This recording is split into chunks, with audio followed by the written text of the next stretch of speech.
கர்த்தருடைய பரிசுத்த நாமத்துக்கு மகிமை உண்டாவதாக. Glory be to God's holy name. மத்தேயு 6ஆம் அதிகாரம் 33ஆம் வசனத்தை ஒரு விசை வாசிக்கலாம். Let us once read Matthew's Gospel chapter 6 and verse 33.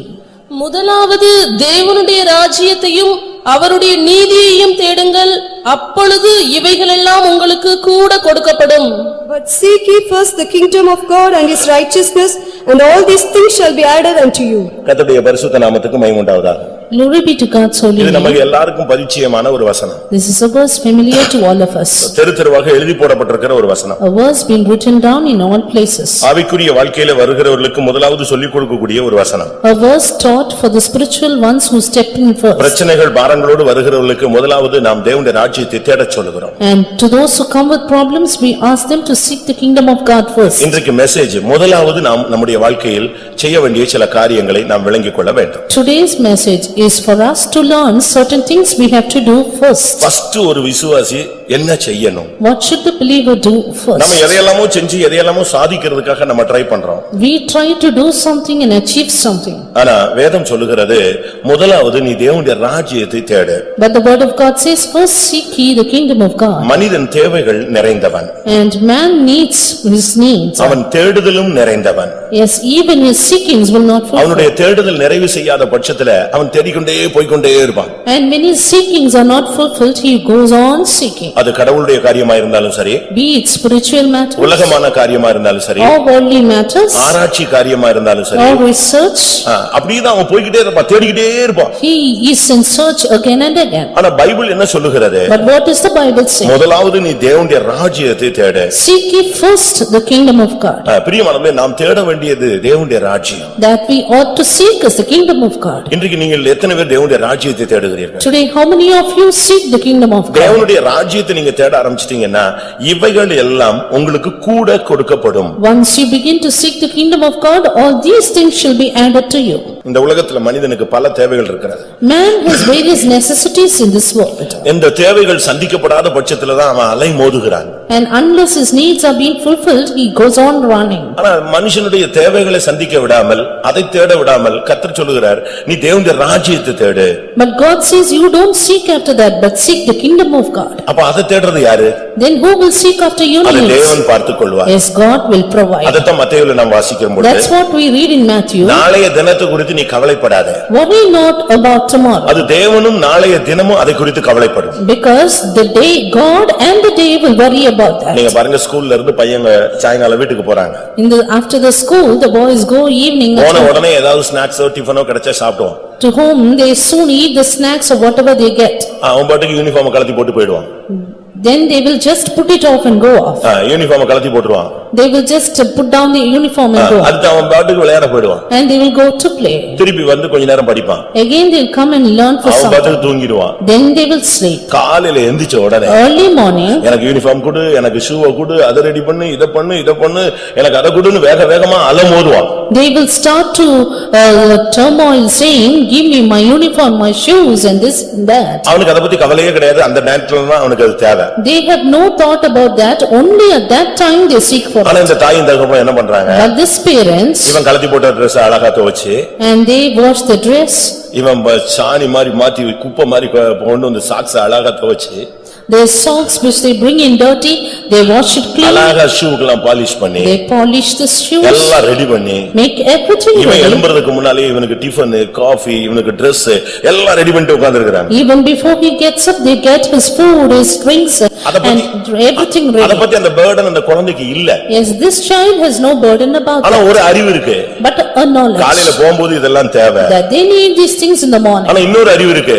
Another knowledge also. எங்க அம்மாவும் அப்பாவும் அதை செஞ்சு வச்சிருவாங்க. My father, mother will do it. அந்த நம்பிக்கையில தான் அந்த பிள்ளைங்க அது பாட்டுக்கு போயிட்டே இருக்கு. It is with that hope they keep on running. அந்த பிள்ளைங்க என்ன தவறு செஞ்சாலும் இந்த தாயும் தகப்பனும் அந்த வேலையை அது ரொட்டீனா செஞ்சுக்கிட்டே இருக்காங்க. Whatever be the mistakes committed by the child, the parents do their routine task. அது அழுக்கானா ஒரு சத்தம் போடுவாங்க. And if it be dirty, they will shout. ரொம்ப கேட்டா ரெண்டு அடி விழும். very dirty than a beach. ஆனா அடுத்த நாள் காலையில அது எல்லாமே ரெடியா பர்టిక్యులர் கரெக்டா சர்டன் இடத்துக்கு வந்து நின்றும். But the next day everything will be ready before that. அப்படினா தேவன் அதை குறித்து அந்த பெற்றோருக்கு ஒரு கவலை இருக்கும் பொழுது தேவன் அதை குறித்து எப்படி உனக்கு கவலை இல்லாமல் இருப்பார்? When the parents are so much careful about their child, how much more does God? அவர் சரியான நேரத்துல அங்க வந்து நிக்கிற தெய்வம். He is a God who stands for you at the right உனக்கு time. தேவை என்று அவர் அறிந்திருக்கிறார். He knows your need. இன்ன வேளையில் அது தேவை என்றும் அவர் அறிந்திருக்கிறார். He knows the time of the need. நம்ம நினைக்கிறோம் சில பிள்ளைங்க சில காரியங்களை கேட்டு அழும். And some children, they will cry for certain things. அந்த parents வசதி இருக்கும் ஆனா புடிச்சு அடிச்சு இழுத்துட்டு போயிட்டே இருப்பாங்க. And whether they have the convenience or not, they keep crying and asking. ஏன்னா அந்த பொருள் அவனுக்கு ஒத்துக்காது. Because the parents know it won't be acceptable for them. அந்த ice cream சாப்பிட்டாலோ Be it ice cream இல்ல அந்த ஸ்வீட்டை சாப்பிட்டாலோ or a sweet. ஏதோ ஒன்று அவனுக்கு உபயோகப்படுத்தினா ஒத்து வராதுங்கிறது அவனுக்கும் தெரியும். அதே நேரத்துல அந்த தாய் தகப்பனுக்கு அதிகமா தெரியும். The child as well, the parents even the more know that it is not apt for him. அதனாலதான் ஆண்டவர் சொல்றாரு அதெல்லாம் நான் கவலைப்படுறேன். நீ முதலாவது நீ கவலைப்பட வேண்டியது தேவனுடைய ராஜ்யத்துக்குரியவைகளை தேடு. Therefore the Lord says, I will provide for the rest, but seek the kingdom of God first. தேவனுடைய ராஜ்யம் புசிப்பும் குடிப்பும் அல்ல. Kingdom of God is not meat or drink. அது நீதியும் சமாதானமும் பரிசுத்த ஆவியினால் உண்டாகும் சந்தோஷமுமாய் இருக்கிறது. It's righteousness, peace and joy of the Holy Ghost. இப்படிதான் வேதம் சுட்டிக்காட்டுகிறது. The word of God points it அப்ப out. தேவனுடைய ராஜ்யத்தை தேடு. Therefore seek the kingdom of God. ரோமர் 14:17 பார்க்கும் பொழுது Turning to Romans 14:17. தேவனுடைய ராஜ்யம் புசிப்பும் குடிப்பும் அல்ல. The kingdom of God is not meat and drink, அது நீதி சமாதானம் பரிசுத்த ஆவியினால் உண்டாகும் சந்தோஷம். but righteousness, peace and joy in the Holy இத Ghost. நீ தேடு. Seek for it. ஞானசானம் எடு. நீதி என்பது ஞானசானத்தை காண்பிக்கிறது. Righteousness shows water baptism. சமாதானம் என்பது ஒப்புரவாகுதலை காண்பிக்கிறது. Peace shows reconciliation. மூன்றாவது பரிசுத்த ஆவியினால் சந்தோஷம். And joy in the Holy Ghost thirdly. Cinema பார்க்கிறதுனாலயோ சீரியல் பார்க்கிறதுனாலயோ கதைகள் காமிக்ஸ் பார்க்கிறதுலயோ நெட்ல பார்க்கிறதுனாலயோ நமக்கு சந்தோஷம் வருகிறது. அந்த சந்தோஷம் நிரந்தரமானது நித்தியமானது தெய்வீகமானது அல்ல. The joy that we get through internet and comics and other things are not permanent, they cannot last for long. இவைகள் எல்லாம் மனதை சஞ்சலப்படுத்துவைகள். But they are the ones which perplex our இல்லாவிட்டால் mind. இருதயத்தை தீட்டுப்படுத்தக்கூடியவைகள். Or that which defiles our heart. இல்லாவிட்டால் மனதை கெடுக்கக்கூடியவைகள். Or corrupts our mind. இல்லாவிட்டால் சரீரத்தை அசுசிப்படுத்தக்கூடியவைகள். Or makes filth our body. ஆனபடியால் முதலாவது தேவனுடைய நீதியை தேடு. Therefore first seek the righteousness of God. ஞானசானம் எடுக்க முடியலையா? And are you not able to take water இன்னும் baptism? பாவத்திலிருந்து உனக்கு விடுதலை கிடைக்கலையா? Have you not yet repented from your sins? அதுக்காக நீ தேவ சமூகத்துல போராடு. Then you strive in the presence of God. வாய்ப்பு கிடைச்ச உடனே ஞானசானத்துக்கு கீழ்ப்படு. When you have opportunity, obey the truth of water பரிசுத்த baptism. ஆவிக்காய் போய் தேவ சமூகத்துல காத்துரு. And wait in the presence of God for Holy Ghost. ஆண்டவருடைய பாதத்துல உட்காரு. Sit in the presence of God. ஒரு நாள் லீவ் கூட போடு. And take even a day of leave. முடிஞ்சா அழு. And if you can cry, ஆவியானவர் உன்கிட்ட பேச சொல்லு. let the Spirit of God speak to our you. உணர்த்தினா ஒப்புரவாகு. And if he convicts, get our reconciled. உணர்த்தினா திருப்பி கொடுத்துரு. If he convicts, restore. அவர் உணர்த்தினா கால்ல விழுந்து கூட மன்னிப்பு கேளு. If he convicts, then fall at the feet and ask for our pardon. உணர்த்தினா மணிக்கணக்கா உட்காரு தேவ சமூகத்துல. If he confess, sit in the presence of God. அதுதான் ரொம்ப முக்கியமானது. Yes, that's very important. இரண்டாவது அது சமாதானத்தை காண்பிக்கிறது. Secondly, it shows peace. முடிந்த அளவு நீங்க சமாதானத்தை தேடுங்கள். As it is possible, seek for peace. புருஷனிடத்திலும் மனைவியிடத்திலும் பிள்ளைகளிடத்திலும் பெற்றோரிடத்திலும் ஊழியரிடத்திலும் ஏன் பக்கத்துடன் ஊழியர்கள் வேலை செய்கிறவர்கள் எல்லாரிடத்திலும் நீங்கள் சமாதானத்தை பேணுங்கள். Yes, seek for peace with your husband, wife, your family members, with the servants of God, and as much possible with all men. ஒரு தனி நபரோடு நீ ஒப்புரவாக முடியாத பட்சத்துல பரலோகம் என்பது ஒரு question mark தான். If you cannot be reconciled with any individual, heaven is a question mark. ஒரு இடத்துல மருமகனுக்கும் மாமனாருக்கும் பயங்கர கசப்பு. At one place there was a terrible bitterness between son-in-law and father-in-law. சின்ன சின்ன பிரச்சனைகள் வந்து அது முத்தி போய்விட்டது. There were certain problems which is on its ripe stage. நான் ஒரு இடத்துல அந்த ஒப்புரவாகுதல்ல நான் பங்கெடுத்தேன். At once I partook in the reconciliation. ஐயோ அவன் பேசின அந்த மருமகன் பேசின வார்த்தை ரொம்ப ஹார்ஷான வார்த்தை. The words of the son-in-law were too sharp. அந்தால வெளிய போ சொல்லு. He said, "Get that man out." அந்தால வெளிய உடனே போ சொல்லு. Ask that man to get out. என் வீட்டுல உட்கார கூடாது. He cannot be in my வெளிய போ house. சொல்லு. Ask him to get out. சரி தம்பி நான் போயிட்டு வரேன். இல்ல நீங்க வாங்க அவர் போட்டும். Then he said, "You come but let him go." நான் சொன்னேன் அந்தால போ சொல்லிட்டு என்னை உள்ள வைக்கிறதுனால நீ ஒண்ணும் பரலோகம் போறது இல்ல. அந்தால வெளிய போயிட்டாலே உனக்கு பரலோகம் போயிருச்சு. நான் தேவையில்லை. அப்படி ஒரு ஒப்புரவாகுதலும் தேவையில்லை. அப்படி ஒரு நீ ஒரு விசுவாசியும் தசமமாகவும் தேவையில்லை. நான் கிளம்பிட்டேன். I said, if he goes out, then heaven is a question mark for you. I need not be here in this place. வேற என் நிமித்தம் அவன் உட்கார்ந்திருந்தான். என் நிமித்தம் அவங்களை அனுமதிச்சான். Because of me, he allowed him inside. திருப்பி எப்படியோ காம்ப்ரமைஸ் ஆகி ஃபேமிலி ரன் ஆச்சு. Again, the family started to run. கடைசில பேச்சுவார்த்தையே இல்லாம ஒதுங்கிக்கிட்டாங்க. Finally, he went up speechless. அவர் இறந்துட்டாரு. And he died. இறந்த செய்தி வந்தது. The death message came. இவன் போகல. He did not go. நான் மதுரைக்கு டிரான்ஸ்ஃபர் ஆகி ஃபர்ஸ்ட் கிச்சன் இன்சார்ஜா நான் எங்க இருக்கேன். I was there transferred to Madurai at first and put as kitchen in charge. இவன் என்னை பார்க்க வந்தான். He came to see me. திடீர்னு அவனுக்கு கர்த்தர் இருதயத்தை உடைச்சாரு. Suddenly the Lord broke his heart. ஓன்னு உட்கார்ந்து அழ ஆரம்பிச்சான். He started to weep. என்னன்னு கேட்டேன். I asked why. ஒப்புரவாகாமலே அவர் செத்து போயிட்டாரு. Yes, he died without reconciliation. நான் சொன்னேன் அவர் செத்து போயிட்டாருப்பா, நீ உயிரோட இருந்தே ஒப்புரவாகலையே. I said, he has passed away, but you are alive. இல்ல சாவுக்காவது நீ போயிருக்கலாமே. At least you have gone for your his death. இப்போ நீ உட்கார்ந்து ஐயோ என்ற ஒப்புரவாகல நான் ஒப்புரவாகலன்னா அதுக்கு பிறகு அக்கவுண்ட்க்கு க்ளோஸ், அது பேங்க் பேலன்ஸ் க்ளோஸ் ஆகி போச்சு, ஃபைல க்ளோஸ் பண்ணிட்டாங்க. இனிமே ஒப்புரவாகுதல்ங்கிறது கனவு. Now if you are going to regret, it is too late and your reconciliation will only be a dream. எப்படி இருக்கும் யோசிச்சு பாருங்க. Just think how it will be. கடைசில அவன் சாவு, ஐயோ நான் கேள்விப்பட்டேன், ரொம்ப மோசமான கொடூரமான சாவு. Finally I heard about the son-in-law's death. He was dying cruelly. அவன் சாக வேண்டிய வயசு இல்ல, இன்னொரு 40 வருஷம் உயிரோட இருக்கலாம். He could have been alive at 40 years more. தேவன் அனுமதிக்க மாட்டாரு. But God will not permit. நீ சமாதானம் இல்லாத ஒரு வாழ்க்கை வாழ்ந்துகிட்டு இருந்தீன்னா அந்த ஆளு செத்து போயிட்டான், அதனால நமக்கு பிரச்சனை முடிஞ்சது இல்ல. ஒன்னே சமாதானமா சாக விட மாட்டாரு. If you will not have peace with anyone, that person may die, but you, God will not allow you to die. ஒரே வாழ்க்கை. Just one life. அந்த ஒரு லைஃப நீ சரியா மெயின்டைன் பண்ணிக்க. But maintain that life well. செத்து போன பிறகு திருப்பி உட்கார்ந்துட்டு யோசிச்சு அப்படி இப்படி எல்லாம் யோசிச்சலாம் பிரயோஜனம் கிடையாது. After others' death, if you sit and think, no use of it. அவர் தராசு ஓன் தராசு கிடையாது. He is not in his balance. அவருடைய பேலன்ஸ் வந்து டிஃபரண்டான balance. God's balance is different. உன்னால முடியலன்னா தன்னால தன் ஜீவனையே கொடுத்து உன்னை தூக்குவார். If you cannot, then at least he will give his life and lift you up. மொரட்டாட்ட நீ பிடிச்சின்னு சொன்னா உனக்கு அவர் மாறுபடுகிறவனாக வந்து விடுவார். But if you are rebellious, then he will be forward to you. சமாதானமாக Get in peace. முதலாவது நீ தேவனுடைய ராஜ்யத்தை தேடு. First seek the kingdom of God. நீ முதலாவது நீதியை தேடு, சமாதானத்தை தேடு. மூன்றாவது பரிசுத்த ஆவியினால் உண்டாகும் சந்தோஷம். First seek righteousness, then peace, then joy in the Holy Ghost. நல்லா புரிஞ்சுக்கோங்க. Understand well. நமக்கு இந்த உலகத்துல என்டர்டெயின்மென்ட் கிடையாது. We have no entertainments in this world. நமக்கு அதிசயமும் கிடையாது, அற்புதமும் கிடையாது. We have no wonders, we have no amazements. நமக்கு ஒண்டர்லாண்ட் எல்லாம் சுத்துறதுக்கு டைம் கிடையாது. We have no time to go through hotels. நமக்கு ஒரே ஒரு என்டர்டெயின்மென்ட் தான். But just one entertainment for us. காத்திருப்பு கூட்டம் மட்டும்தான். Tarrying meeting. ஆண்டவருடைய சமூகம் மட்டும்தான் உனக்கு பரிபூர்ண ஆனந்தமும் நித்திய பேரின்பமும். The only presence of God is our eternal fullness of joy and pleasures forevermore. முழங்கால்ல நின்னு நீ கர்த்தருக்குள்ள சந்தோஷப்படலாம். Stand on knees and rejoice in God. இன்னும் கொஞ்சம் ஸ்பிரிச்சுவலா இருந்தீனா அப்படியே ஆண்டவருடைய பரலோக ராஜ்யத்துல கால் வச்சு சுத்திட்டு வரலாம், யோவான மாதிரி. If at more spiritual like John, you can get into the spirit and round in the heaven. யோவான் அப்படித்தான் போய் எல்லாத்தையும் பார்த்துட்டு வந்தான். It is like that John went to heaven and saw everything. நமக்கு பரலோகம் தான் நித்திய சந்தோஷம். Yes, for us heaven is eternal இந்த joy. உலகத்துல கர்த்தர் நமக்கு தேவைகள் எல்லாம் காரு வீடு வசதி எல்லாமே நமக்கு தருவார். ஏன்னா உனக்கு கூட்டம் தூரமா இருக்கு, வீடு தூரமா இருக்கு, இப்படிப்பட்ட காரணங்கள் உன்னுடைய பிசினஸ் உன்னுடைய ஆசீர்வதிக்கணும்ங்கற வாக்குத்தத்தம் உனக்கு கொடுத்ததுனால கர்த்தர் உன்னை தூக்குவார். Why then? Because God has promised you that he will bless you in this world, he will lift you up and promote you in all places. அபிஷேகத்துல தான் நமக்கு சந்தோஷம். But anointing is our joy. ஒரு வார்த்தை உனக்கு அபிஷேகத்துல கிடைக்கட்டுமே. And ஒரு word, ஒரு வார்த்தை உனக்கு அபிஷேகத்துல நிறையும் போது கிடைக்கட்டுமே. And let you get one word through the anointing. உன் ஆத்துமா எவ்வளவு பூரிக்கும் தெரியுமா? And then how your soul will be full. ஒரு தரிசனம் உனக்கு காத்திருப்புல கிடைக்கட்டும், இல்ல இந்த இப்படிப்பட்ட கூட்டங்கள்ல கிடைக்கட்டுமே. If you get a dream during these meetings and tarrying meeting. ஒரு சிலுவை தரிசனம் கிடைக்கட்டும். Let you have the cross dream. இல்ல மகிமையின் தரிசனம் ஒன்னு கிடைக்கட்டும். Let you have the vision of glory.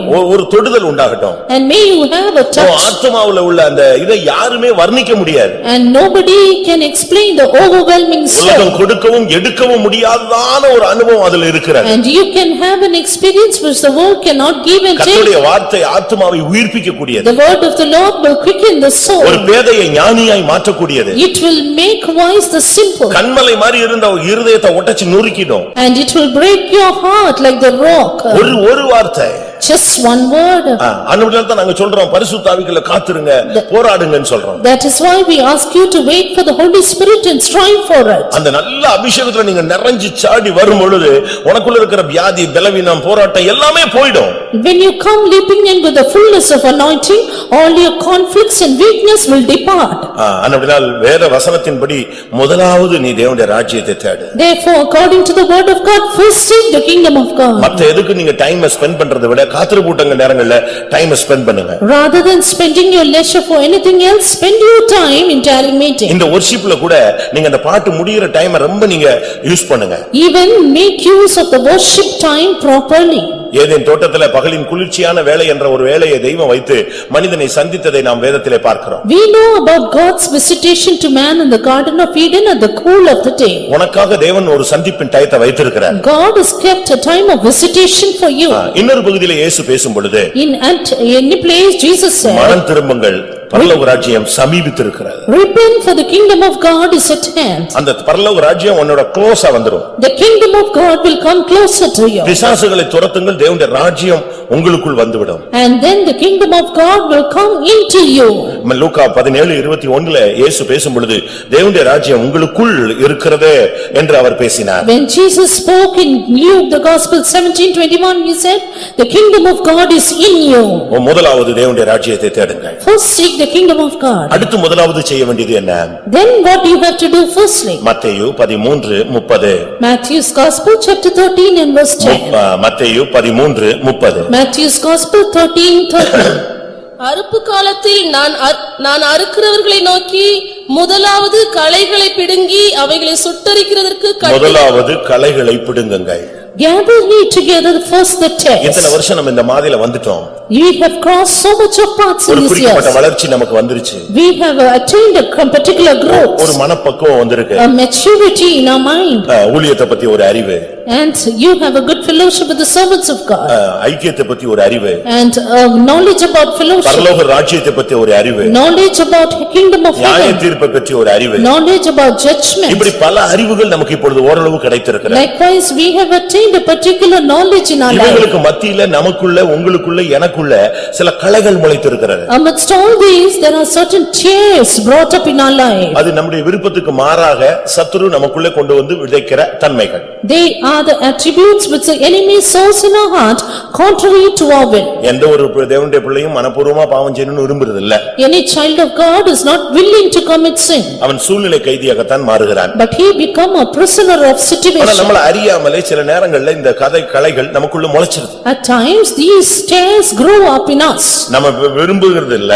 We don't desire. ஆனா அந்த வல்லமைகள் நமக்குள்ள வந்துருது. But they come in us. அது எல்லாருக்கும் நம்ம எல்லாரும் கேட்டா நம்ம எல்லாரும் தனித்தனியா சாட்சி சொல்லுவோம். If we ask an explanation, we all can have a separate testimony. அப்ப நமக்குள்ள இந்த நாட்கள்ல சில களைகள் இருக்கிறது. இது எவ்வளவு நாள் வளர விடுகிறது?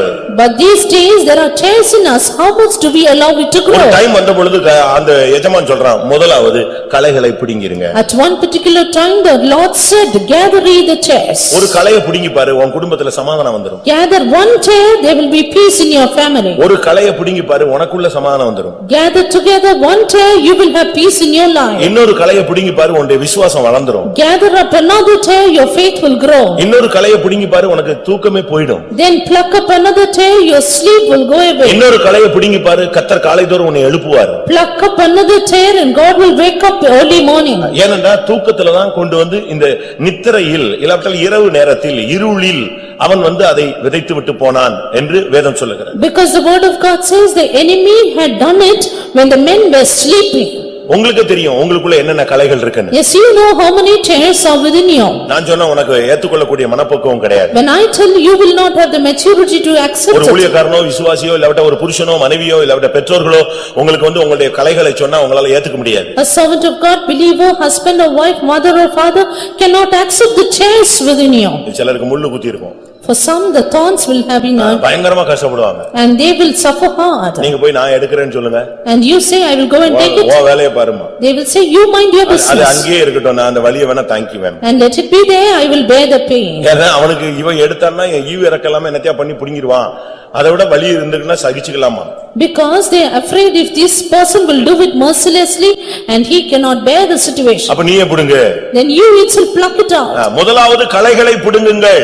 First pluck out the tares. ஏன் உன் பிசினஸ்ல பிரச்சனை வந்துருச்சு? Why is there problem in your business? ஏன் உன் வீட்ல பிரச்சனை வந்துருச்சு? Why is there problem in your house? நல்லா இருந்த குடும்பத்துல எப்படி பிசாசு வந்துருச்சு? How did the devil enter your family? ஏன் நல்லா இருந்த குடும்பம் பிரிஞ்சு போயிருச்சு? How did the good family get separated? எந்த இன்சிடென்ட்க்கு பிறகு இது நடந்தது? After what incident it got divided? போய் உட்கார்ந்து முழங்கால் போட்டு பாரு. Yes, sit on knees and see. எந்த இடத்துல மிஸ் பண்ணிருக்கற?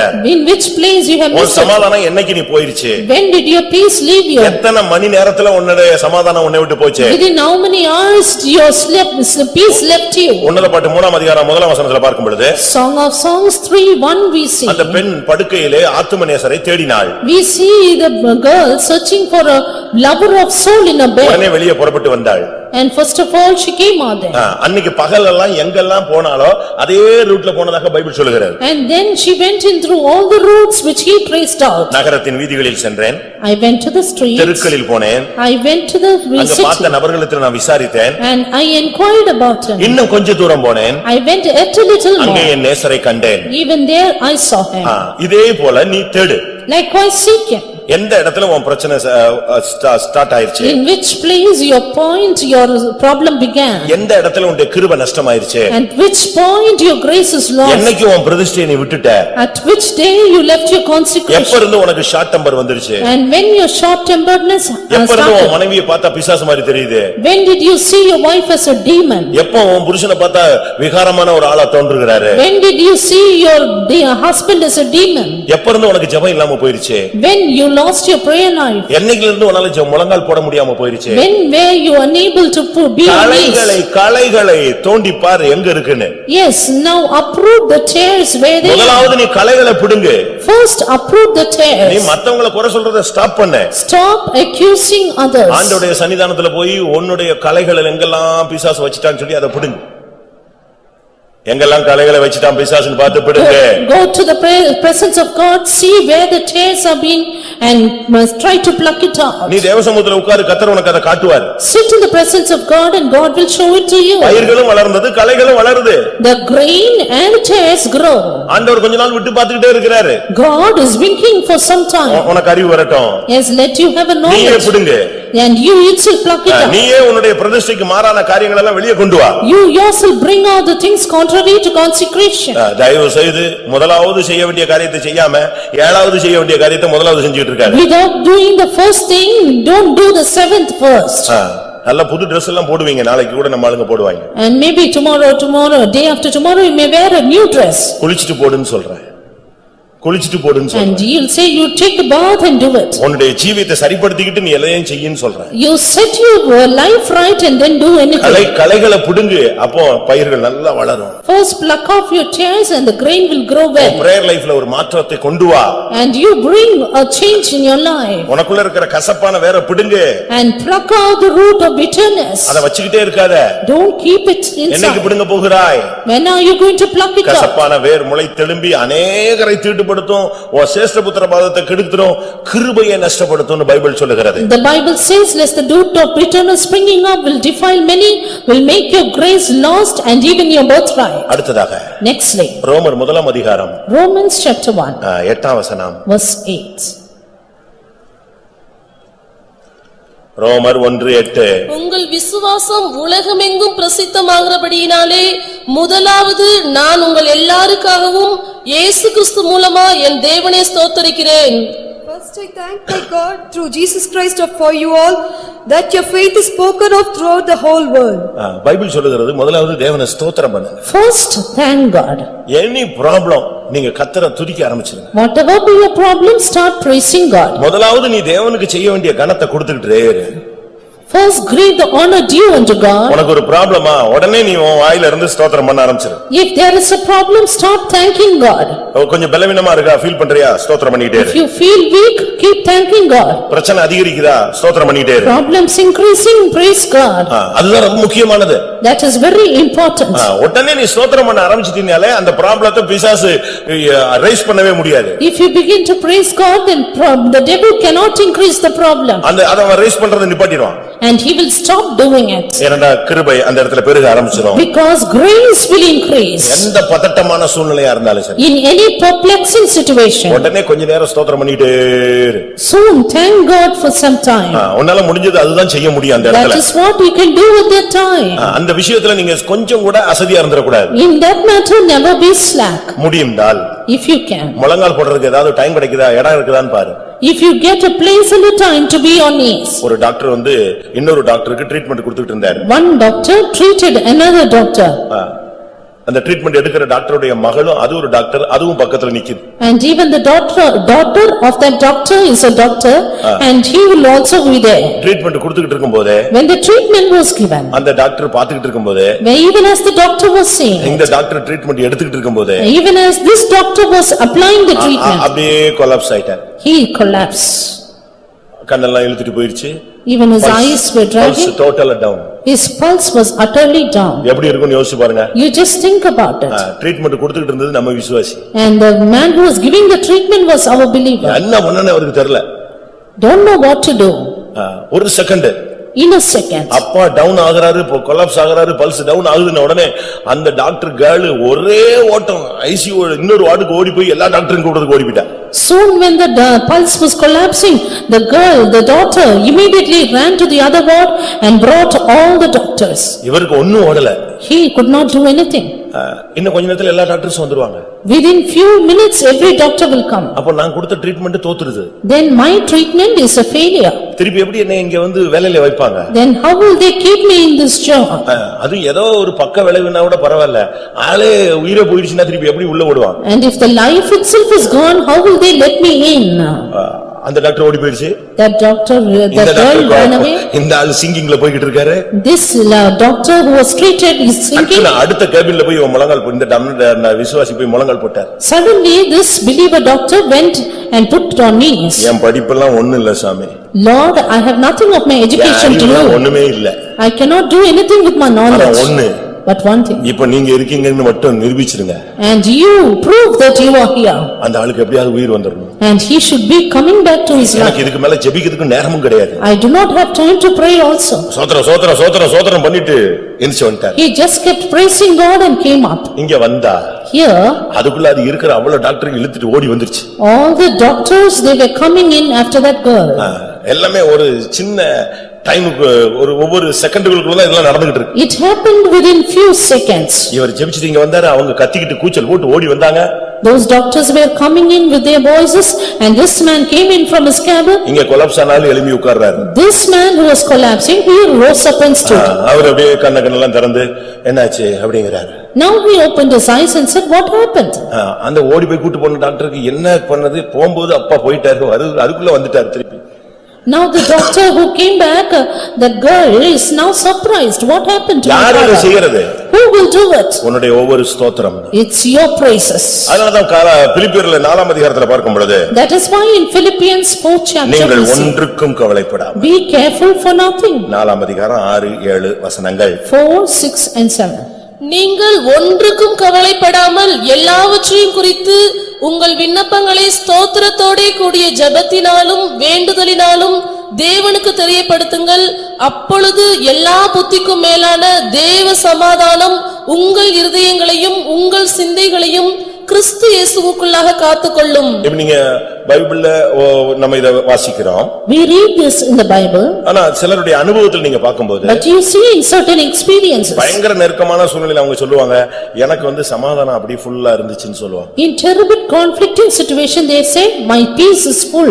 எனக்கு எந்த கலக்கமுமே இல்ல. I have no trouble at all. எனக்கு என்னவோ ஒரு பெரிய சமாதானம் என்னை வந்து நிரப்பிடுச்சு. I have a great peace filling me. அதுதான் உன்னுடைய ஸ்தோத்திரத்துல உள்ள effect. That is the effect of your praise. முதலாவது நீ தேவனை ஸ்தோத்திரிக்க பழகு. First try to thank God. எந்த நேரத்திலும் கர்த்தரை துதிச்சிட்டே இருக்கணும். Always praise God. உன் ஆத்துமா தேவனை மகிமைப்படுத்திக் கொண்டே இருக்கணும். Your soul should glorify God. உன் நாவினால் அவர் புகழப்பட்டுக் கொண்டே இருக்கணும். And you should praise him through your mouth. உட்காரும் போதும் வெளியே போகும்போதும் நண்பர்கள் மத்தியிலும் உன்னுடைய உதடு தேவனை துதித்துக் கொண்டே இருக்கட்டும். Everywhere you go, even among your friends, let your lips praise God. கர்த்தருக்குள்ள நீங்க அந்த நிலவரத்துக்கு நீங்க வந்துட்டீங்கன்னு சொன்னாலே உங்களுக்குள்ள எல்லா போராட்டங்களுமே ஈஸியா அடிபட்டு போயிடும். Once you come into that state, all your problems will have a blow. துதித்தலினால் தான் பல காரியங்களை அவங்க சாதிச்சதை பைபிள்ல நீங்க பார்க்கலாம். And you can see that in the Bible they have achieved many things through praises. ஸ்தோத்திரம் பண்ணுவது என்பது பழைய ஏற்பாட்டுக்கும் புதிய ஏற்பாட்டுக்கும் பொதுவான ஒரு சத்தியம். Praises is a common truth for the Old Testament and New Testament. நீங்க கொஞ்ச நேரம் ஸ்தோத்திரம் பண்ணி பாருங்க. You try praising God for some time. அந்த இருள் சூழ்ந்த சூழ்நிலை அப்படியே மாறும். The darknessful situation will change. கிருபை அந்த இடத்துல சூழ ஆரம்பிக்கும். Your grace will engulf you. அதனால தான் சொல்லிருக்கு முதலாவது நான் தேவனை ஸ்தோத்திரிக்கிறேன். That's why it is said first of all I thank God. நீங்க பாருங்க ஒரு ஃபங்க்ஷன் நடந்துச்சுனா ஃபர்ஸ்ட் எந்திச்ச உடனே தேங்க்ஸ் பண்ணுவாங்க. If there is a ceremony, first they get up and thank. அதுதான் ஒழுங்குமுறை. That is the discipline. அதுபோல நீங்களும் தேவனை நோக்கி எப்பொழுதெல்லாம் நீங்க மன்றாட ஆரம்பிக்கிறீங்களோ அப்பெல்லாம் தேவனை துதிச்சு பழகுங்க. Even so, all the time you sit to beseech unto God, try to thank God first. ஜெயித்து ஜனங்கள் வந்த பொழுது பெராக்காவிலே அவர்கள் கூடி ஸ்தோத்திரம் பண்ணினார்கள் என்று வேதம் சொல்லுகிறது. When the people returned after their victory, the word of God says, they came to Beraka to praise God. காரியம் முடிஞ்ச உடனே அவங்க எல்லாம் ட்ரீட் வைக்கல. பெராக்கா ஒரு இடத்துல கூடி கர்த்தருக்கு ஸ்தோத்திரம் மட்டும் பண்ணாங்க. Soon after they achieved the victory, they did not have a treat, but they thanked God for that. நீங்க ரகசியமாவது செஞ்சு பாருங்களேன். You try to do it secretly. உங்க வீடு ஒரு ஜெப வீடாய் மாறிடும். And then your house will be a house of prayer. படுக்கை அறை ஒரு ஜெப வீடாய் மாறிடும். Your bedroom will be a house of prayer. சாப்பிட உட்கார்ந்தா ஸ்தோத்திரம் பண்ணு. If you sit to eat, praise God. அதுல என்ன பாய்சன் இருந்தாலும் இயேசுவின் நாமத்தில அது விலகட்டும். Then whatever be the poison, it will depart in the name of Jesus. அப்படி ஒரு பிராக்டீஸ கொண்டு வா. Bring such a practice. அந்த ஜெபத்திலேயே அந்த தண்ணீர் ஆசீர்வதிக்கப்படும். And while in prayer, that water will be blessed. அப்பத்தின் தண்ணீரை ஆசீர்வதித்து வியாதியை உன்னிலிருந்து நான் என்ன செய்வேன்? விலக்குவேன். I will bless the bread and water and remove sickness from thee. கிளம்பும்போது ஸ்தோத்திரம் பண்ணு. When you start out from house, praise வீட்டுக்கு God. திரும்பி போய்ட்டேன்னா ஸ்தோத்திரம் பண்ணு. When you return, praise God. படுக்க போகும்போது ஸ்தோத்திரம் பண்ணு. Go to bed, praise God. எழும்பும்போது ஸ்தோத்திரம் பண்ணு. Rise up, praise God. அப்படித்தான் பைபிள் சொல்லுது. நீ உட்கார்ந்திருக்கும் போதும் எழுந்திருக்கும் போதும் உன் வீட்டிலே படுக்கையில இருக்கும் பொழுதும் வசனத்தை பேசு, ஸ்தோத்திரம் பண்ணு, கர்த்தரை துதி, உன்னை அதிசயமா நடத்தி வந்த தேவனை துதி, சம்பூர்ணமாய் திருப்தியாய் உன்னை நடத்தி வந்த தேவனை துதி. இப்படித்தான் பைபிள் சொல்லுகிறது. That's how the word of God says, when you sit and rise up and go to bed, all the time you praise God who has led you joyfully and to the fold. லூக்கா எழுதின சுவிசேஷம் 10ஆம் அதிகாரம் 5ஆம் வசனத்தை பார்க்கும் பொழுது Luke the Gospel chapter 10 and verse 5. ஒரு வீட்டில் பிரவேசிக்கிற போது இந்த வீட்டுக்கு சமாதானம் உண்டாக வேண்டும் என்று முதலாவது சொல்லுங்கள். And into whatsoever house he enter, first say, peace be to his house. முதலாவது ஒரு வீட்டுக்குள்ள பிரவேசிச்சு அந்த வீட்டை வாழ்த்துங்கள் என்று பைபிள் சொல்லுகிறது. When you enter into a house, first greet it, says. இதனுடைய சரியான அர்த்தம் என்ன? What is the right meaning of it? கனம் பண்ண ஒரு முந்திக் கொள்ளுங்க. And in honor preferring one another. ஒருத்தர் வாழ்த்தணும். Yes, greet one another. நீங்க அத பிராக்டீஸ் பண்ணி நீங்க உங்க பிள்ளைகளுக்கு சொல்லி கொடுக்கணும். Bring the practice and teach your children. தன்னை விட பெரியவங்களை பார்க்கும்போது When you see the elders, அது ஒரு விசுவாசியா இருக்கலாம், be it a believer, அது ஊழியக்காரரா இருக்கலாம், be it a servant இல்ல of ஸ்கூல் God, டீச்சரா இருக்கலாம், be it a school நம்ம teacher, கம்பெனி சம்பந்தப்பட்டவங்களா இருக்கலாம், or somebody with a இல்ல home, சொந்தத்துல முதியவர்களாக or இருக்கலாம். someone in our relatives. யாரை பார்த்தாலும் விஷ் பண்றதுக்கு சொல்லி கொடு. Whoever whom they see, teach them to wish them. ஒரு சிலர்லாம் தன்னை அவங்க நேரடியா பார்த்து சோத்திரம் பிரதர்னு சொன்னாலும் ஓ சோத்திரமாங்க. அது வரைக்கும் இவன் தோத்திரம் பண்றானா இல்லையான்னு பாக்குறதுக்காக இவன் இப்படியே டிசைன் பண்ணி திரும்பிக்கிட்டே இருப்பான். Some people will not greet others, not wish others, unless and until they come and wish them first. ஆனா பைபிள் சொல்லுகிறது ஒருவரும் தங்களிலும் மேன்மையுள்ளவர்களாக என்ன செய்யுங்கள் எண்ணுங்கள். But the word of God says, in honor esteem each other better than themselves. கனம் பண்ண ஒருவருக்கொருவர் என்ன செய்யுங்க முந்திக் கொள்ளுங்க. In honor preferring one another. நீங்க அப்படி விஷ் பண்றீங்களா? Do you do that? மத்த நாடுகள் எல்லாம் காலைல எந்திரிச்ச உடனே மார்னிங் சொல்லுவாங்க. Other days, while they get up, they say good morning. நைட்ல போகும்போது நைட் குட் நைட் சொல்லுவாங்க. And at night they wish good night. நமக்கு அதெல்லாம் பழக்கமே கிடையாது. But we have no such habit. நம்ம நைட் 7 மணிக்கு கூட குட் மார்னிங்மா, ஏன்னா அவனுக்கு அந்த மார்னிங் நூன் நைட் ஒண்ணும் தெரியாது. For our people, they don't know what is the night and the morning, and they wish at odd times. அப்படிதானே? ஒரு சிலர் குட் மார்னிங்ங்கிறது எப்பவும் சொல்ற வார்த்தை நினைச்சுக்கிட்டு அது வாட்டுக்கு நைட் 10 மணிக்கு good மார்னிங்மா. Some people at night late 10 o'clock they say good morning. சில சபையார் வந்து இந்த பரமண்டல ஜெபத்தை சாவு வீட்லயும் சொல்லிட்டு இருப்பாங்க. அன்றன்று உள்ள ஆகாரத்தை எங்களுக்கு அன்றன்று தார். அந்த அம்மா செத்து கிடக்குது, நீ போய் அன்றன்று உள்ள ஆகாரத்தை அதாவது அதுவா எந்திரிச்சு கொடுக்க போகுது. Some people tell the Lord's Prayer during the time of people's death. நமக்கு என்ன நேரத்துல என்ன சொல்லணும்னு தெரியணும். We don't know what to recite at what நேரத்துல occasion. நீங்க வாழ்த்துதல் சொல்லணும். But you need to greet one another. நீங்க பைபிள்ல படிச்சு பாருங்க. You see the Bible. ரூத்தின் புத்தகத்துல In the book of Ruth, Boaz வர்றார். Boaz is coming. அந்த நெற்களத்துக்கு அந்த வார்க்கோதுமை களத்துக்கு வருவான். He is coming to that barley harvest. அவன் வந்த உடனே அந்த ஜனங்களும் அவனும் ஒருத்தர் எந்த அளவு கனம் பண்றாங்கன்னு பாருங்க. When he comes to the threshing floor, see how the people honor one another. அவன் owner. And he is the owner. அவன் ஓனர் வர்றான் உள்ள. He, the owner, is coming in. உள்ள வந்த உடனே அவன் சொல்றான், When he came in, he கர்த்தர் said, உங்களோடு இருப்பாராக. God be with you. உடனே அவங்க என்ன சொல்றாங்க? Soon what did the people say? கர்த்தர் உம்மை ஆசீர்வதிப்பாராக. The Lord bless thee.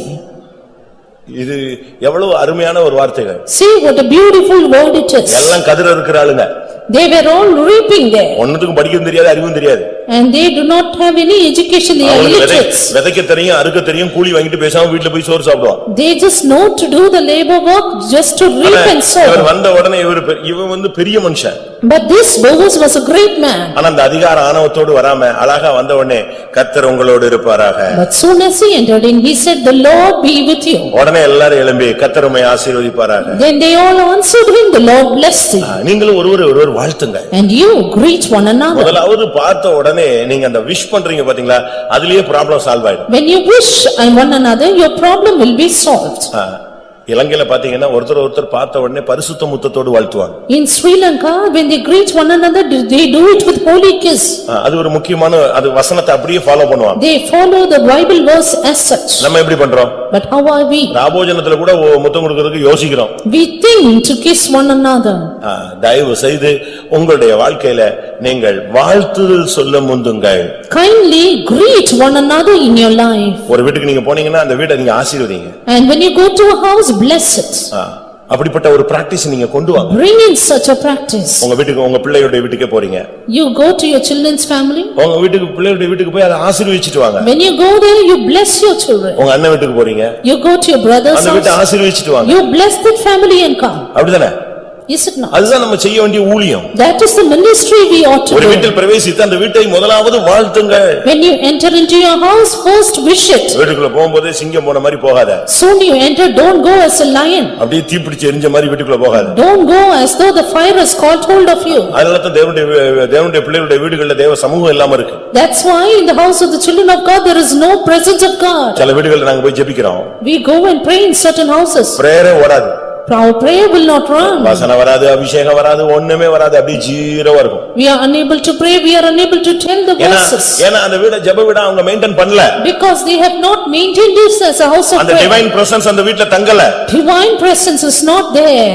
ஊழியக்காரங்க அந்த வீட்டை வந்து வாழ்த்த முடியல. And servants of God cannot greet the house. ஊழியக்காரருக்கு ஒரு சுதந்திரம் இருக்கிறது, நீ ஒரு வீட்டில் போய் வாழ்த்தினால் அந்த வாழ்த்துதல் அந்த வீடு தங்கும். It is said when your servants of God go and greet the house, that wishing will abide in that house. அதுக்கு தான் விசிட்டிங்னு ஒன்னு வச்சிருக்காங்க. That's why we have the visiting. அந்த சாபங்கள் போக, For the curses to be அந்த removed. போராட்டங்கள் போக, For the conflicts to be அந்த removed. ஆவிகள் விலக, For the spirits to rid off. அதுக்கு தான் விசிட்டிங்ங்கற ஒரு ஃபார்முலாவை இயேசுவே வச்சிருந்தார். It is for that Jesus kept the formula of visiting. இயேசுவே சகை வீட்டுக்கு போனார், நான் இன்னைக்கு உன் வீட்ல தங்கணும்னார். Jesus himself went to the house of Zacchaeus and said, "Today I must abide in your house." அந்த ஒன்ஸ் அவர் கால் வைக்கும் பொழுதே அவன் லைஃப் சேஞ்ச் ஆயிடுச்சு. The first time he stepped into the house, he changed himself. அதுதான் visiting. That is visiting.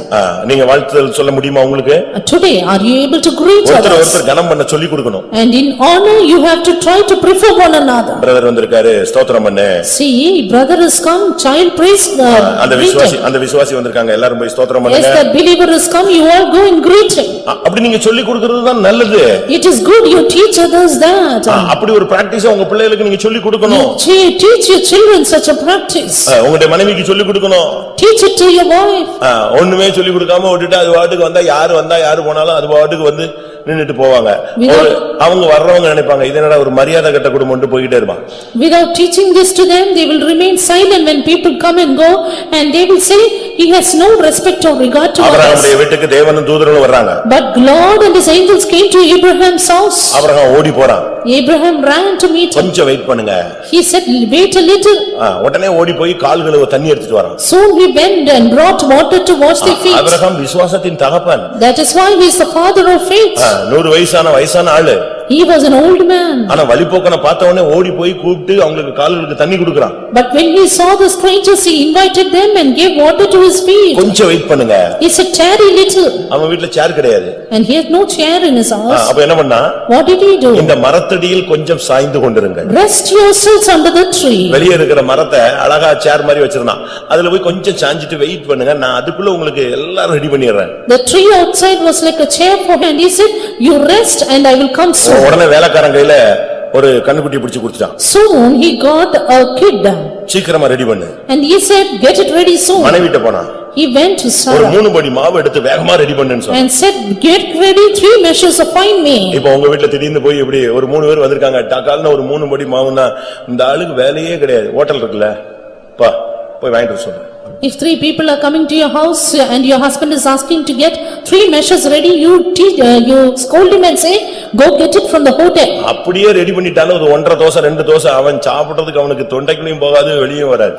If at all if you make it ready, you will make it with no pleasure. அதனாலதான் இவங்க சொல்றாங்க நாங்க அவங்களை disturb பண்றதே இல்ல. ஏன்னா கேட்டுட்டு பிசாசு ஏறிச்சுன்னா பெரிய பிரச்சனை. அதனால உடனே நாங்களே ஹோட்டலுக்கு போயிட்டு வந்துடுறோம். And that is why they say we don't disturb him. We ourselves soon run to the hotel and get it. வீட்ல போய் உட்கார்ந்து படிச்சு பாரு சாராள் எப்படி இருந்தான். And but look here, Sarah how she was. 3 படி மாவு எடுத்து உடனே ரெடி பண்ணுனா உடனே அந்த சிஸ்டர் ரெடி பண்ணிட்டு வெளிய வந்துச்சு. She made ready quickly 3 measures of meal at his door. அன்னைக்கு தான் முதல் வாக்குத்தத்தம் கிடைக்கிறது. It is that day she got the promise first. ஒருத்தர் வாழ்த்தி பாருங்க வாக்குத்தத்தம் தானா நிறைவேறும். Greet one another and the promise will be fulfilled. ஒருத்தர் கனம் பண்ணி பாரு வாக்குத்தத்தம் நிறைவேறும். Honor one another and your promise will be fulfilled. ஒருவர் கனம் பண்ண முந்திக் கொள்ளுங்க. Honor preferring one another. அவர் கவனிக்காம போய்ட்டானா பிரதர் பிரைஸ் லார்ட்னு சொல்லு. And when he comes you soon wish him praise the Lord. பார்த்த உடனே முகத்தை வெட்டிக்கிட்டு சர்றன்னு இழுத்துறாத சோத்ரம்னு. அந்த ஸ்தோத்திரம் பகையான ஸ்தோத்திரம். If you turn your face and say praise the Lord, that is only with hatred. ராபோஜனத்துல கூட இந்த ஆளு உட்கார்ந்திருக்கான ஸ்தோத்திரம் எங்க உட்கார்ந்திருக்கான் ரைட் 4 லைன் தள்ளி போய் உட்காருமா. Even during the communion service they do it just for duty's sake. நீ எப்படி பரலோகம் போக முடியும்? How can you go to heaven? எப்படி பரலோகத்திலயும் கூட நீ போய் அங்க ஒரு 4 தெரு தள்ளி உட்கார்ந்துக்குவியா? 4 தெரு தள்ளி போய் குடிசை போட்டு உட்கார்ந்துக்குவியா? And when you go to heaven will you get separated from all of them and do it? நீங்க நினைக்கிற மாதிரி பரலோகமும் கிடையாது தெய்வமும் கிடையாது. Heaven and God is not as you think. சின்ன மாசு மருகு இருந்தா கூட ரிஜெக்ட் தான். Even if there be a little blame, you will be rejected. நீங்க பாருங்க சில கம்பெனிகளுக்கு ஜவுளி கம்பெனிகளுக்கு போய் பாருங்க. You go and see certain companies. இல்ல சில காம்போனன்ட்ஸ் தயாரிக்கிற கம்பெனிகளுக்கு நீங்க போய் பாருங்க. You go and see certain companies where there are. தயாரிச்சு வந்த உடனே அதுக்கு செக்னு ஒரு ஆள் இருக்கான் supervisor. Soon after the manufacture is done, there will be a supervisor to check it. ஒரு நூல் அப்படி ஏறி இறங்கி இருந்துச்சுன்னா அது rejected. If a thread be up or down, then it is rejected. உடனே அது வெளியே வந்துரும். அது செகண்ட் சேல்ஸ்க்கு போய்டும். Soon it will be fallen down for the second sales. அதான் உண்மை. That is truth. அததான் நம்ம ஆளுங்க வாங்கி போட்டுட்டு அழகா டீசென்ட்டா சுத்திட்டு இருப்பான். That is what our people do it and wear it and walk decently. First கிளாஸ்ல வெளிய போயிடுச்சு. வெளிநாட்டுல உள்ளவங்க போட்டுட்டு. The first saints are gone to the foreign countries. எதுக்கு இத சொல்றேன்? Why I say this? ஒரு சாதாரண நூல அந்த கம்பெனி ஒரு நூல் அப்படி பாவு ஏறி போனதுக்கு ரிஜெக்ட்னு சொன்னா நம்ம கதை என்ன ஆகுறது மேல? If for an ordinary check of thread it is so precise, what about our life? அதுக்கு தான் இங்க இருந்துகிட்டு நாங்க செக் அடிச்சிட்டே இருக்கோம். That is why we often check you from here. தப்பு. It's wrong. இது சரியில்லை. It's not right. தாழ்த்து. You humble yourself. அப்பப்ப ஆபரேஷன் தியேட்டர்ல சுத்திரி புடத்துல கொண்டு வர்றோம். Very often we bring you to the operation theater, the sanctification தைலம் இல்லையோ? Is there no balm in Gilead?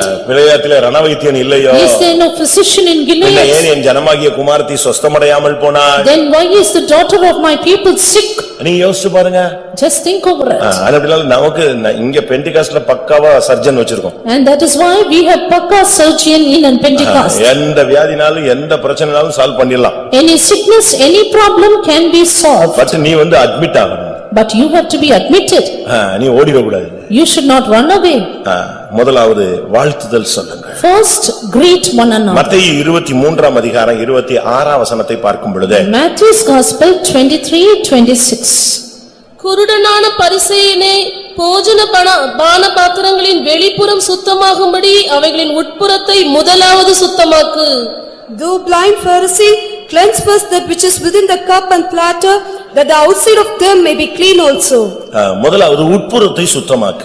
First, clean that which is within. உன் ஜீவியத்துல உள்ள மறைந்திருக்கிறதெல்லாம் கரெக்ட் பண்ணிக்கிட்டே வா. இன்னொருத்த உனக்கு சொல்லணும்னு அவசியம் கிடையாது. First, prove that which is inwardly hidden in your life. உன்னை நீயே கரெக்ட் பண்ணிக்கிட்டே வரணும். You yourself should correct yourself. மும்பைல ஒரு ஃபேமிலி இருந்தது. In Mumbai there was a family. அந்த ஐயா கூட்டத்துக்கு எல்லா கூட்டத்துக்கும் வந்துகிட்டே இருப்பார். And அந்த ஐயா எல்லா கூட்டத்துக்கும் வருவார். that brother would come for all meetings. அந்த அம்மா நல்ல ஒரு விசுவாசி. That mother was a good believer. ஆனா அந்த அம்மாவை இந்த ஐயா குறை சொல்லிட்டே இருப்பார். But this brother would often accuse that mother. இப்போ ஒரு பிரசங்கத்துக்கு வந்துட்டார்னா If he comes for a message, அதுல எங்கயாவது 2-3 வசனத்தை பிடிச்சு வச்சுக்குவார். he will take 1 or 2 verses for himself. வீடு போய் சேர்ந்த உடனே Soon as he gets to home, அவர் இரண்டாவது பிரசங்கம் ஸ்டார்ட் பண்ணிடுவார். he will start the second sermon. இன்னைக்கு பாஸ்டர் இந்த பாயிண்ட் சொன்னாரு, உனக்கு ஞாபகம் இருக்கா? Today, do you remember pastor told this point? அந்த அம்மாவும் கேட்டு சரி என்ன பண்றது, ஏற்கனவே ஒரு பிரசங்கம் கேட்டாச்சு, நீ இரண்டாவது பிரசங்கம் பண்றான், சரின்னு கேட்டு. That mother what to do, this is the second sermon, she will hear it all the way. அது ஒரு டைம் அதோட விட்டுறது இல்ல. Not just once. காலையில ரேடியோ போடுறது. In the morning he will put on the radio. அதுல எதையாவது சொல்லிவிட்டானா இந்த அம்மா தூங்கிட்டு இருந்தா கூட இல்ல வேலை செஞ்சிட்டு இருந்துச்சுன்னா ஓடி போய் கூட்டி வந்துருவார். ஆவியானவர் காலையிலேயே உன்னிடம் பேசுகிறார். If they tell something, immediately he will go and wake up the mother, or if she is in the kitchen, he will say, the Lord is speaking to you.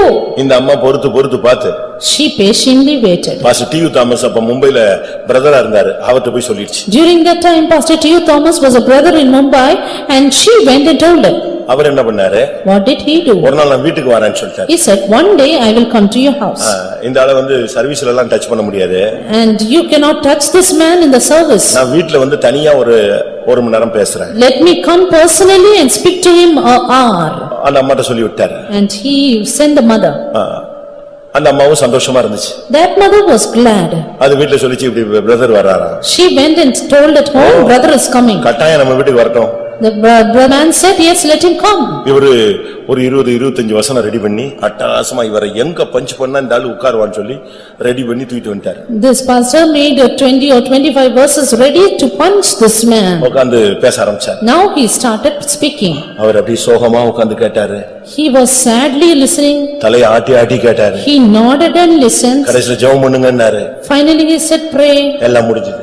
And all went. பாஸ்டருக்கு பயங்கர சந்தோஷம். Pastor was very happy. அப்பா வாழ்க்கையில இன்னைக்கு ஒருத்தனை அசைச்சிட்டோம் நம்ம. In the life I have shaken you for the first time.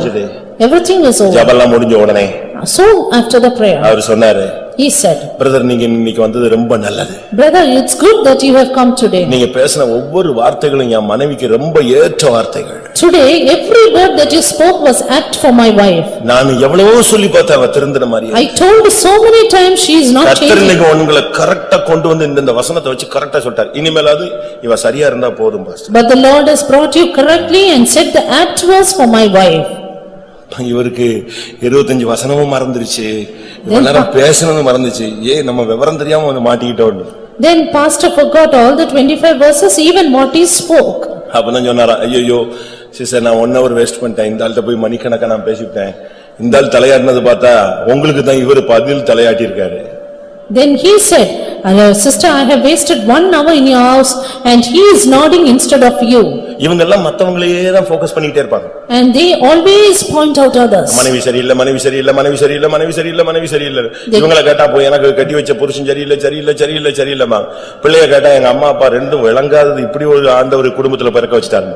They keep on reciting the faults of others, saying, this man or this woman, these parents are not right. இது இன்னைக்கு உள்ளல்ல. This is not for today. ஆதாம கேட்டா உடனே என்ன சொன்னா? For Adam, when he was asked, what did he say? உடனே sister தான் காட்டினான். Soon he pointed out the sister. அவன் உடனே கூப்பிட்டு சர்ப்பத்தை காட்டிட்டான். Soon sister pointed out the serpent. இப்படிதான் ஒருத்தர் நம்ம குற்றம் சாட்டிட்டு இருக்கோம். This is how they accused one another. பாத்திரத்தின் உட்பகுதியை நம்ம சுத்தம் பண்ணல இன்னும். First clean the inside of the platter. ஆண்டவர் உள்பகுதியை பார்க்கிறார். The Lord is looking within. மனுஷன் முகத்தை பார்க்கிறான், தேவனோ இருதயத்தின் ஆழங்களை ஆராய்ந்து அறிகிறார். Man looks at the outward countenance, but God searcheth the இந்த hearts. பிரசங்கத்தை கேட்கும்போது கூட உன் நிலவரம் எப்படி இருக்குன்னு கர்த்தருக்கு தெரியும். Even as you listen the words, God knows your heart. பாத்திரத்தின் உட்புறத்தை நீ கழுவு, இல்லாவிட்டால் நீ குருடனான மதிகேடனாகிய வேதபாரகனாகிய பரிசேயக்காரனாய் இருப்பாய். First clean that which is within the platter, all this, you will be a Pharisee or a scribe. நம்ம சரீரத்தை தான் பார்க்கிறோம், ஆவி ஆத்மாவை பார்க்கிறது இல்ல. We only look at our body and not our spirit and soul. ஆவி ஆத்மா சரீரம் குற்றமற்றதாய் காக்கப்படுவதாக. Our spirit and soul and body should be preserved blameless. ஒரு தேவனுடைய பிள்ளையுடைய ஆவி ஆத்மாவை ரொம்ப முக்கியமானது. For a child of God, spirit and soul is much உன்னுடைய important. மனதுல கூட குறைகள் இருக்க கூடாது. You should have no lack in your mind. உன்னுடைய சிந்தையில கூட குழப்பங்கள் இருக்க கூடாது. Even no confusion in your thoughts. மனுஷனுடைய இருதயத்திலிருந்து புறப்படுகிறதே அவனை தீட்டுப்படுத்துகிறது. That which comes out of the heart of man defileth him. அதனால தான் உள்ள கிளியர் பண்ணுன்னு சொல்றார். That is why clean that which is இதுதான் within. இயேசு இன்னொரு விதத்துல பேசும்பொழுது, And Jesus speaking in another way, இருதயத்தில் சுத்தமுள்ளவர்கள் பாக்கியவான்கள், blessed are the pure in heart, அவர்கள் தேவனை தரிசிப்பார்கள். for they shall see God. இருதயம் உள்பகுதியை நீ கரெக்ட் பண்ணு. And you first correct your heart, the inner. கர்த்தர் உன்னை வெளியரங்கமா அழகா மகிமையா கொண்டு வருவார். Then God will bring you outward glorious. உனக்குள்ள இருக்கிற குப்பை எல்லாம் வெளியே கொண்டு வா. First bring out your dung நீ from பாட்டுக்கு inside. ஆவியில நிறைஞ்சிட்டே இருக்கிற. And you just get full in the spirit. ஆதியாகமம் 1:2 வசனத்துல பார்க்கும் பொழுது, Genesis 1:2 we வேதம் என்ன read. சொல்லுகிறது? What does the word of God பூமி say? ஒழுங்கின்மையும் வெறுமையுமா இருந்தது. And the earth was without form and void. ஆழத்தின் கீழே இருள் இருந்தது. Darkness was upon the face ஆனா of the வெளியே deep. பார்த்தா ஆவியானவர் அசைவாடி But கொண்டிருந்தார். the spirit of God moved upon the face of the வெளியே waters. ஆவியானவர் அசைவாடுறாரு, உள்ளுக்குள்ள இருள் இருக்கு. Spirit of God moved outside, but darkness was within. வாசிங்க. பூமியானது ஒழுங்கின்மையும் வெறுமையுமாயிருந்தது, ஆழத்தின் மேல் இருள் இருந்தது, தேவ ஆவியானவர் ஜலத்தின் மேல் அசைவாடிக் கொண்டிருந்தார். உள்ளுக்குள்ள இருளை வச்சுக்கிட்டு வெளியே பாத்தீங்கன்னா ஆவியானவர் அசைவாடுறாரா? Having darkness within, spirit of God was moving outside. நீ கை தட்டுறத பார்த்தா, நீ ஆவியில் நிரம்புறத பார்த்தா, என்னவோ நீ பெரிய செயின்ட் மாதிரி தெரியும். ஆனா உள்ளுக்குள்ள ஒரு பெரிய இருள் கிடக்குது. Today when they see you praying and getting filled in the spirit, you appear to be a saint, but you have darkness within. லூக்கா 12:1 வசனத்தை பார்க்கும் பொழுது, Luke the Gospel, chapter 12 and verse 1. அத்தருணத்திலே அநேகமாயிரம் ஜனங்கள் ஒருவரை ஒருவர் மிதிக்கத்தக்கதாக கூடி வந்திருக்கையில், அவர் முதலாவது தம்முடைய சீஷரை நோக்கி, நீங்கள் மாயமாகி பரிசேயருடைய புளித்த மாவை குறித்து எச்சரிக்கையாயிருங்கள். In the meantime, when they were gathered together an innumerable multitude of people, in so much that they trod upon one another, he began to say unto his disciples, first of all, beware ye of leaven of the Pharisees, which is hypocrisy. இங்கே உபதேசத்தை குறித்து எச்சரிக்கையா இருக்கும்படியாக இயேசு சொல்லுகிறார். Here Jesus says, beware of the doctrine. முதலாவது பரிசேயருடைய புளித்த மாவை குறித்து எச்சரிக்கையா இருங்கள். First of all, beware of the leaven of the Pharisees. நம்ம கிறிஸ்தவனா மாறுறது பெரிய காரியம் அல்ல. It's not a big thing to become a Christian. அடுத்து பகுத்தறிவின் ஆவியை பெற்று சரியான உபதேசம் என்ன, சரியான சபை எது, சரியான ஐக்கியம் எது, இதை நம்ம விளங்கிக் கொள்ள வேண்டியது அவசியம். But have a right discerning power to discern the right truth, right fellowship and right doctrine. சரியான உபதேசம் எதுங்கறத கண்டுபிடிக்கணும். And find out the right doctrine. உங்களுக்கு ஒருவேளை அதுல தெளிவு இல்லைன்னா நீங்க அதை தெளிவுபடுத்திக் கொள்ளுங்க. If you have no discerning power, then make it clear for yourself. நல்லா புரிஞ்சுக்கோங்க. Understand well. எல்லார் கையிலயும் பைபிள் தான் இருக்கு. எல்லார் கையிலயும் பைபிள் தான் இருக்கு. And எல்லாரும் இயேசுவை தான் கும்பிடுறாங்க. everyone they worship God. எல்லாரும் அபிஷேகத்துல நிரம்புறாங்க. Everyone have the anointing. இப்போ பாருங்க, உலகத்துல எல்லா இடத்துலயும் ஸ்கூல்ஸ் இருக்கு. And there are schools in all places. எல்லாரும் அழகா டீச் பண்றாங்க. And all teach beautifully. ஆனா சிலபஸ்ல வித்தியாசங்களை நீங்க பார்க்கலாம். But you can see the difference in syllabus. டீச்சிங்ல வித்தியாசத்தை பார்க்கலாம். You can see the difference in teaching. ரிசல்ட்ல வித்தியாசங்களை பார்க்கலாம். The result also differs. அந்த பிள்ளைகளுடைய ஃபியூச்சர்ல வித்தியாசங்களை பார்க்கலாம். Future and the children of also differs.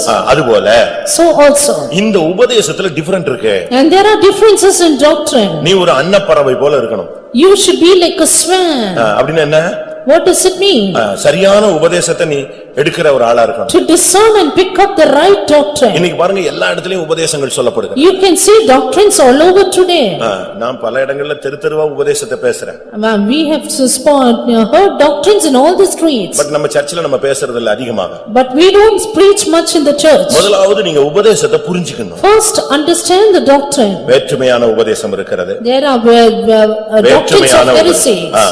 பிசாசின் உபதேசம் இருக்கிறது. Doctrine of the devil. இப்படி பலவிதமான உபதேசங்கள் பரிசேயருடைய உபதேசங்கள். Doctrine of the Pharisees. வேதபாரகருடைய உபதேசங்கள் இருக்கிறது. Doctrine of the scribes. ஏரோதின் உபதேசம் இருக்கிறது. Doctrine of Herod. இப்படி பல உபதேசங்கள் நீங்க பைபிள்ல பார்க்கலாம். Likewise you can see a lot of doctrines in the Bible. இயேசு இந்த உபதேசத்தை பேச ஆரம்பிச்சபோது But when Jesus spoke this doctrine, இது புதிய உபதேசம்னாங்க. they said it is a new doctrine.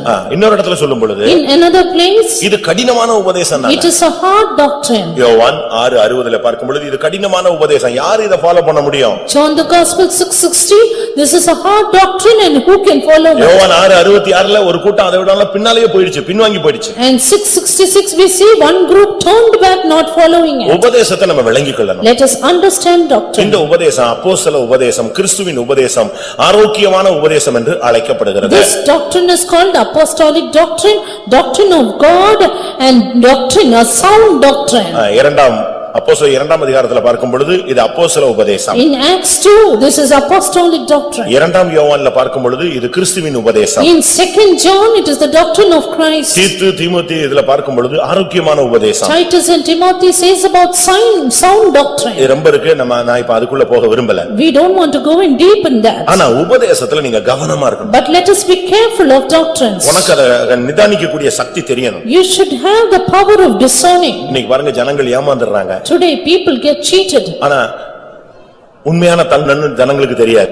People do not know what is the truth. ஆனா அத கரெக்ட்டா உரசி பார்க்கறவங்க உரசி பார்த்தாங்கன்னா கரெக்ட்டா சொல்லுவாங்க இது இத்தனை கேரட்னு சொல்லுவாங்க. They don't know the true gold, but the man who knows it can truly find out how much carat it is. அது அந்த உண்மை தன்மை அவங்களுக்கு தான் தெரியும். And they know the right about it. சாலமோனுக்கு முன்பாக கொண்டு வந்து பல விடுகதலை வச்சாங்க.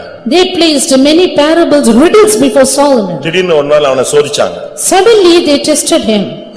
இந்த பொக்கே மாதிரி கொண்டு வந்தாங்க, flowers. They got in the flowers, the bouquets. வரிசையா கொண்டு வந்து மொத்தமா வச்சாங்க. They kept in rows before him. என்னன்னு கேட்டாங்க. He asked what? இதுல ஒரிஜினல் எதுங்கறத நீங்க கண்டுபிடிக்கணும், தொடாமலே கண்டுபிடிக்கணும். They asked Solomon to prove the original without touching it. எல்லாமே பார்த்தா அப்படி தத்ரூபமா ஒரிஜினல் தான். Every flower appeared to be a genuine one. இவனுக்கு ஒண்ணும் புரியல. He did not understand. நம்ம இன்னைக்கு தோத்துருவோமோன்னு யோசிச்சான். He thought he will fail. ஏன்னா இவர் பெரிய ஞானி இல்ல. Because he was a great wise man. பார்த்த உடனே சொல்லிடுவாரு, கேட்ட உடனே சொல்லிடுவாரு. He will soon say when he sees and hears. அவன் உண்மையாவே ஞானி தான். He is a wise man. அவன் உடனே சொன்னா, He said, வெயிட்னு சொன்னான். let me wait. அந்த ஜன்னலை திறந்து விடு. Open the window, he said. ஜன்னலை திறந்தாச்சு. They opened the window. ஜன்னலை திறந்த உடனே தேனீ கூட்டம் உள்ள வந்துச்சு. Now the honey bees started to swarm. அவன் பார்த்துக்கிட்டே இருந்தான். He was seeing. ஒரிஜினல்ல அந்த தேனீ உட்கார்ந்துருச்சு. The bees started to sit on the original flowers. தேனீ உட்கார்ந்துச்சு பாத்தியா, அதான் original. And he said, where the honey bee seeing, that is the original. எவ்வளவு ஃபாஸ்ட்ல work பண்றான் பாருங்க. அந்த தேனீ கொண்டு வர்றான் வைக்கிறான்.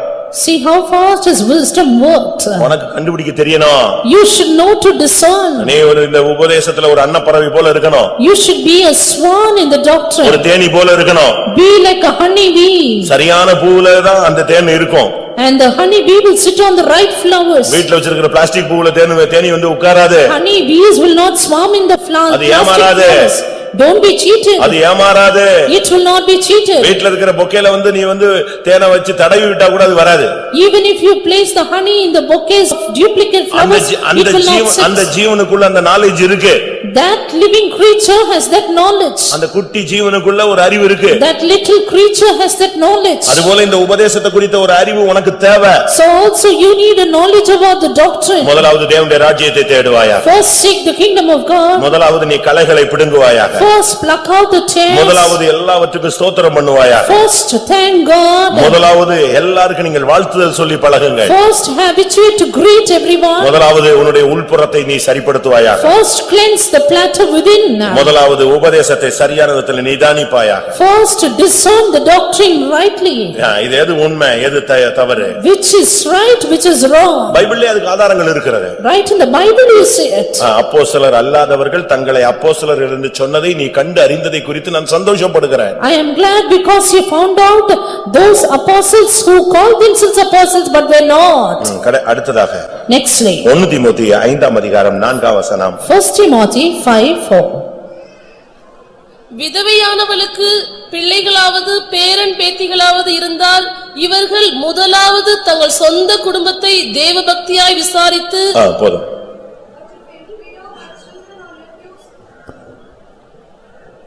But if any widow have children or nephews, let them learn first to shew pity at home and to requite their parents, for that is good and acceptable before God. சொந்த குடும்பத்தை தேவபக்தியாய் விசாரிக்கணும். And you have to inquire your own household with godliness. முதலாவது ஒரு விசுவாசி சொந்த குடும்பத்தை அழகா lead பண்ணணும். First of all, a believer should know to show piety at home. இந்த விஷயத்தை நீங்க ரொம்ப கரெக்ட்டா நீங்க மெயின்டைன் பண்ணணும். You should maintain this very correctly. நீங்க எவ்வளவு பெரிய விசுவாசியா இருந்தாலும் சரி, சாதனையாளர்களாக இருந்தாலும் சரி, நீங்க கர்த்தருக்காக என்னென்ன செஞ்சாலும் சரி, ஃபர்ஸ்ட் உன் குடும்பத்தை அழகா நீ டீல் பண்ணணும், மெயின்டைன் பண்ணணும். How much ever good believers and achievers or you may be, you should first know to maintain your home well. அப்படிதான் பைபிள் சொல்லுகிறது. That's what the word of God says. குடும்பத்தை ஒழுங்கா உனக்கு நடத்த தெரியலன்னா நீ விசுவாசி சொல்லிட்டு சபையை ஏமாத்த கூடாது. If you don't know to lead your home properly, don't cheat the church saying you are a believer. உன்னுடைய ஒரே மனைவியை அழகாக நீ பராமரிக்கணும். And you have to maintain, you have to nourish your wife carefully. உனக்கு 2 பிள்ளையோ 4 பிள்ளையோ 7 பிள்ளையோ கர்த்தர் கொடுத்த பிள்ளைகளை அழகாக தெய்வீகத்துல நீ விசாரித்து கொண்டு வரணும். And lead and inquire your God-given children beautifully. தங்கள் சொந்த குடும்பத்தை தேவபக்தியாய் விசாரித்தல். They should learn first to show piety at home. இவர்கள் முதலாவது தங்கள் சொந்த குடும்பத்தை தேவபக்தியாய் விசாரிக்கணும். First to show piety at home. பையன் ஏன் late? Why the son is பையன் late? எங்க இருக்கிறான்? Where is the son? பிள்ளை எங்க போச்சு? Where is the girl? என்ன படிக்குது? What are they doing? படிப்பு நிலவரம் என்ன? And what is the state of studies? அது சுகமா இருக்கா? Are they well? அது ஒழுங்கா படிக்குதா? Are they learning well? அது வீட்ல எதிர்க்குதா?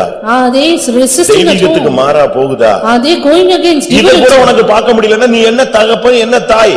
If you cannot check this out, what father and mother you are? எனக்கு டைம் இல்ல, அதெல்லாம் அவதான் பார்க்க வேண்டும். I have no time, only she should look at it. அப்படின்னு சொல்லிட்டு தலையில தூக்கி போட்டு போயிடுறீங்க. நாளைக்கு கேவலப்படும் போது உனக்கு தான் முதல் போர்டு தூக்கி மாட்டுவான்.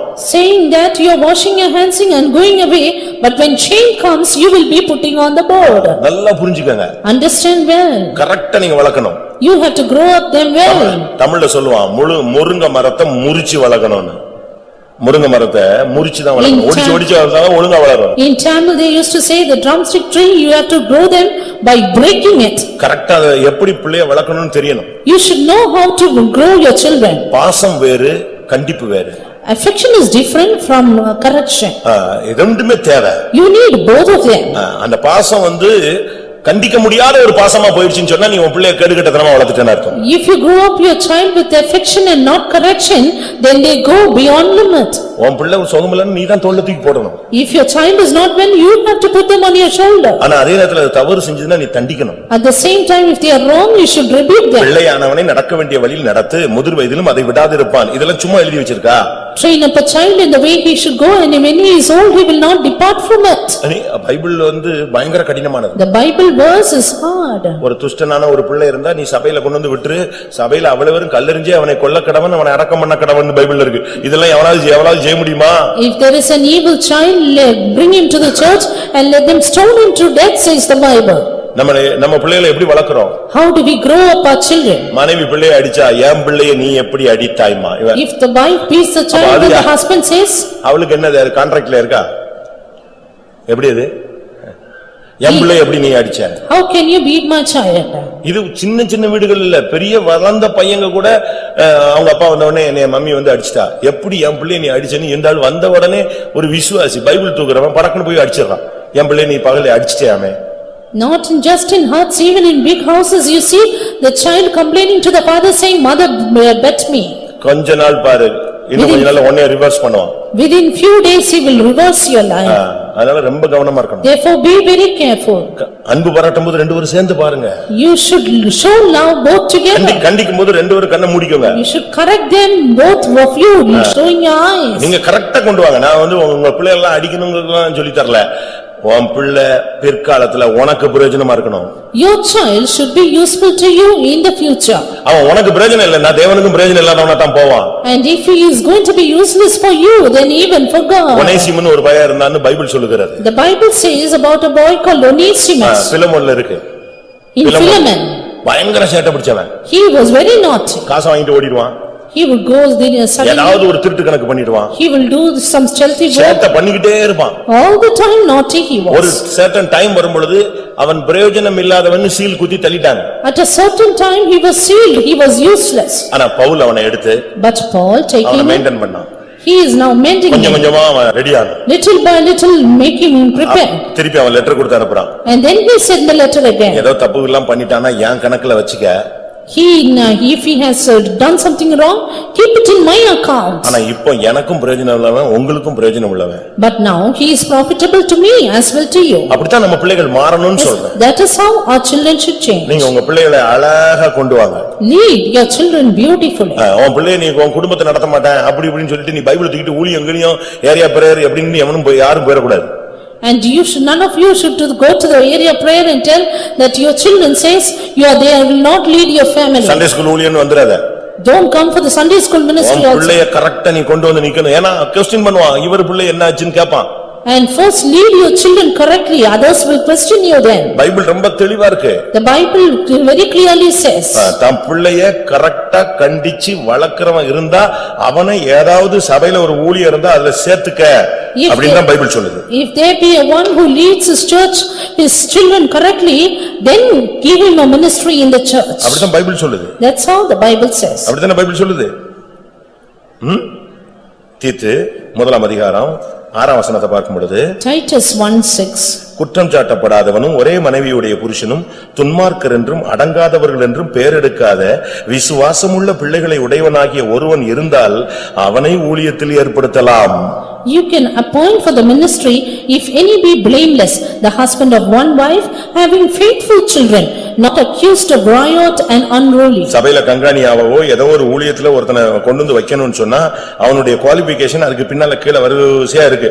If one should be an overseer or a bishop in the church, then his qualification is mentioned below. அதுல முதல் குவாலிஃபிகேஷன் குற்றம் சாட்டப்படாதவன். The first one is he should be blameless. இரண்டாவது ஒரே மனைவியுடைய புருஷன். Then husband of one wife. மூன்றாவது துன்மார்க்கர் என்றும் அடங்காதவர்கள் என்றும் பெயரெடுக்காத விசுவாசமுள்ள பிள்ளைகளை உடையவனுமாகிய ஒருவன் இருந்தால் அவன் சண்டே ஸ்கூல் எடுக்கலாம், ஏரியா பிரேயர் எடுக்கலாம், சீனியர் சண்டே ஸ்கூல் எடுக்கலாம், சபையில் ஜெபிக்கலாம், இப்படிலாம் வரிசையா சொல்லுவேன் நானு. Then if one has a faithful children not accused of riot and unruly, then he can partake in the Sunday school ministry and become an area leader or something like that. அவன் இப்படி செவிக்கிட்டு அப்படி செவிக்கிட்டு பாதி கால் மீச கால் தாடிய வச்சுக்கிட்டு சுத்துறவனெல்லாம் வச்சுக்கிட்டு நீ இங்க வந்து உட்கார்ந்துகிட்டு சண்டே ஸ்கூல் எடுக்கிறேன் எல்லாம் முழங்கால் போடு அப்படின்னா அவன் சொல்லுவான் உங்க பையன் மீச ஒரு மாதிரி வச்சிருக்காரு பாஸ்டர்மா பிரதர்மா. With your disorderly children, disorderly motion hair, if you come and take the Sunday school children will point out at your children. கேப்பா நம்ம பையங்க சாதாரண ஷார்ப்பான பையங்க. Our children, they are so sharp. நான் தர்மபுரியில இருந்தேன். I was in Dharmapuri. அங்க ஒரு headmaster இருந்தார். Where there was a headmaster. நல்ல மனுஷன். A good man. ஆனா அவருக்கு மனைவி இருந்துச்சு, பிள்ளைங்க இருந்துச்சு. But he had wife and children. வாரம் டிவி பார்த்த பசங்களை எல்லாம் கூப்பிட்டு அடிக்காம அவருக்கு போகலன்னா நிம்மதியே கிடையாது. Every year, every week, those boys, they go after beating. ஆனா என்ன நடந்துச்சு ஒரு நாள் அந்த மனைவி ஏதோ சண்டை கண்டைய போட்டு ஒரு டிவியை வாங்கி வீட்டுல வச்சிருச்சு. One day what happened, the wife picking up a quarrel finally bought a television. இவருக்கு அதை எதிர்த்து போராடி ஜெயிக்காங்க பவர் இல்ல. He could not strive against her and get the victory.